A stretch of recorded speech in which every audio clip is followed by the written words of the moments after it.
La Banque d'Algérie a introduit récemment une mesure de facilitation pour les exportateurs hors hydrocarbures en supprimant son accord préalable pour le paiement en devises des factures d'importation des matières premières. Une première mesure prise par le nouveau gouverneur Mohamed Louka qui démontre la nouvelle stratégie monétaire de l'institution financière.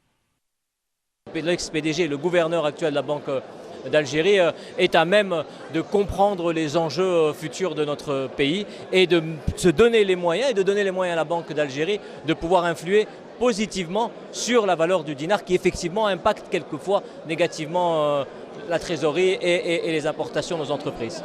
Le gouverneur de la Banque d'Algérie déjà était le PDG d'une grande banque publique, donc il connaît très bien l'économie de notre pays, il connaît très bien les besoins des entreprises, il sait quels sont les défis qui sont donnés actuellement à l'Algérie. Donc il saura répondre, je pense, positivement aux besoins de financement, aux besoins de l'économie, à l'accompagnement de la Banque d'Algérie au développement de l'économie algérienne.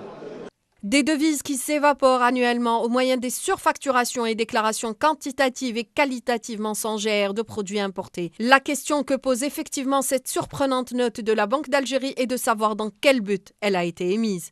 Il y a les alternatives et qu'on arrive à s'en sortir carrément de la dépendance des hydrocarbures.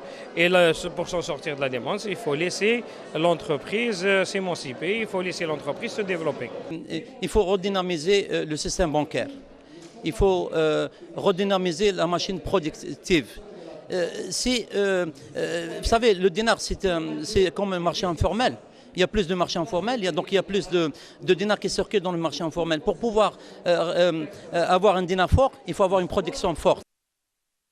Des dossiers très lourds sont sur la table du nouveau gouverneur de la Banque d'Algérie, Mohamed Louka. Ne fallait-il pas plutôt agir de manière à encourager les rares exportateurs que compte le pays à exporter davantage en faisant de sorte que d'autres, encore plus nombreux, les rejoignent à la faveur de mesures incitatives à promulguer?